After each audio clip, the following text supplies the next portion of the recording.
Olá, graça e paz, tudo bem? Eu me chamo Vitor, sou aluno da Faculdade Unicesumar. Estou aqui nesse podcast para poder abordar algumas questões sobre a disciplina de missão e evangelização.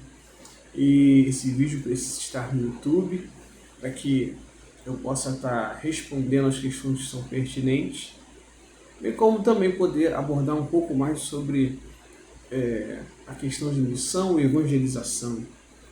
Será que um missionário ele é o único vocacionado para poder pregar o evangelho? Ou será que o cristão em si já é parte desse todo para que possa anunciar a palavra de Deus? E, bom, eu me chamo Vitor, eu sou aluno da Unicesumar, sou pastor da Igreja Provec, que fica na Rua da Conquista, número 371, Jardim da Viga, Nova Iguaçu. Nossos cultos funcionam às quartas-feiras e aos domingos. Bom, a nossa igreja ainda não tem um ministério particular de missões. Contudo, a nossa igreja ajuda missionários.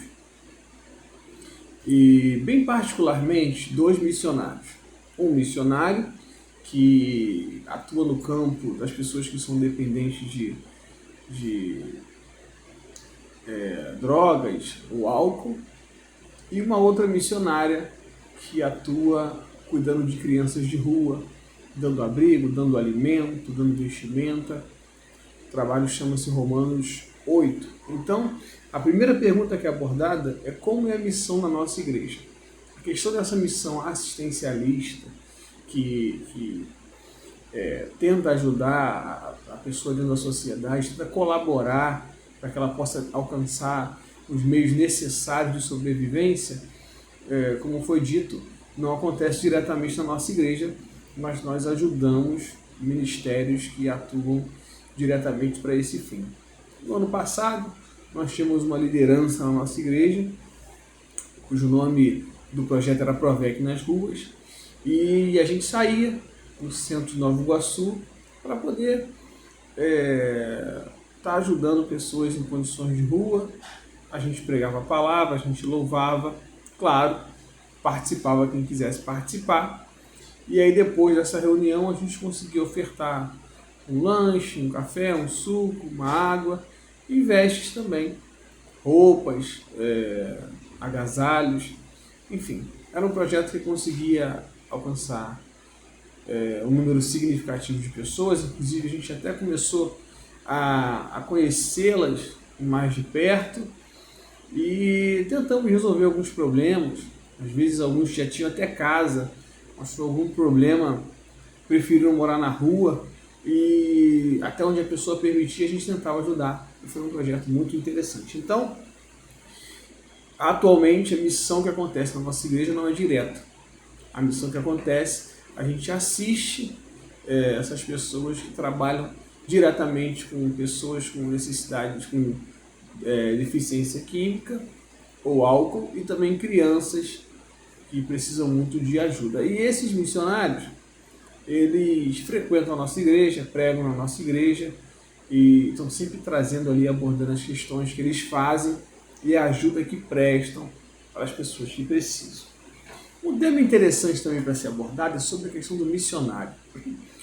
A gente observa muito nas Assembleias de Deus, missionária, missionário, e até pelo nome a gente pode até pensar que de repente, bom, aquela pessoa é vocacionada para a missão e ela que desenvolve a missão. Mas eu diria que não é bem assim.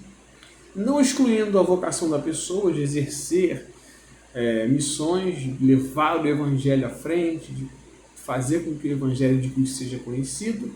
Contudo, eu acharia mais cabível trazer essa responsabilidade para todos os cristãos em geral, porque faz parte do cristão pregar as boas novas, faz parte da missão do cristão anunciar o evangelho para as pessoas. Eu sei que quando a gente trata do tema missionário, a gente pode tentar elencar e abraçar missões que vão alcançar outros países, outros continentes. Isso não está errado, é lícito, mas também a gente não pode esquecer uma missão que possa atuar dentro de um município, dentro de um bairro, dentro do estado que a pessoa reside, com ação social, ou às vezes pregando a palavra, enfim.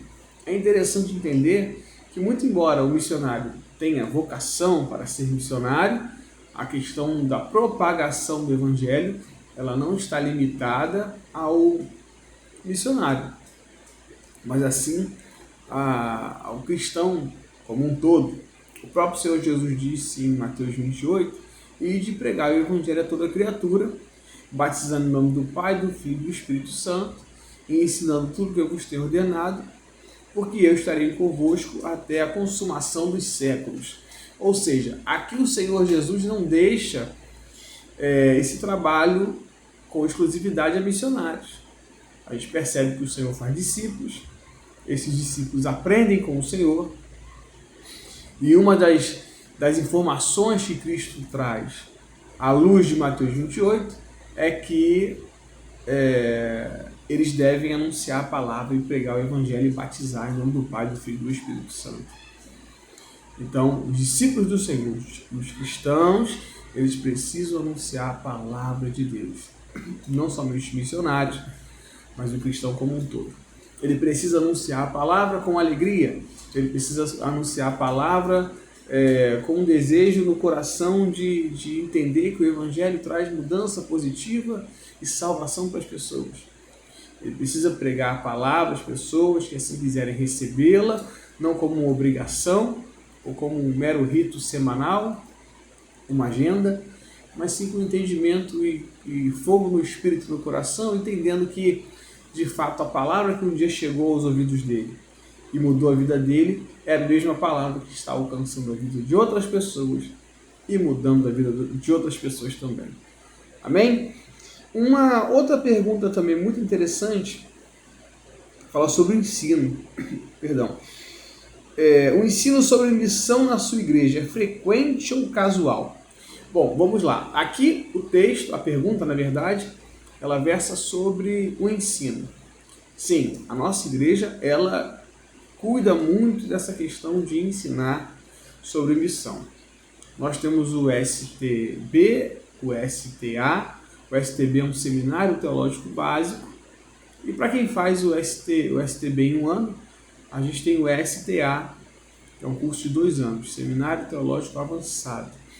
E dentre alguns tópicos que são abordados nesses cursos a gente também fala sobre missão, sobre evangelização, porque é um tema muito claro na palavra de Deus. À luz do Novo Testamento, a gente vê Jesus pregando o evangelho a toda criatura.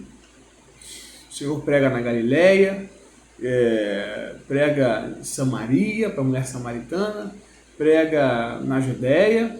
A gente percebe esse ministério de missão saindo do próprio Senhor e sendo acompanhado por uma multidão muito grande. A gente também observa muitos milagres que acontecem quando Jesus ele começa a se movimentar. O Senhor Jesus ele nasce em Belém, vai para o Egito, depois vai para Nazaré, depois é batizado por João no Rio Jordão, depois vai para Galileia, mais precisamente na cidade de Cafarnaum, onde ele começa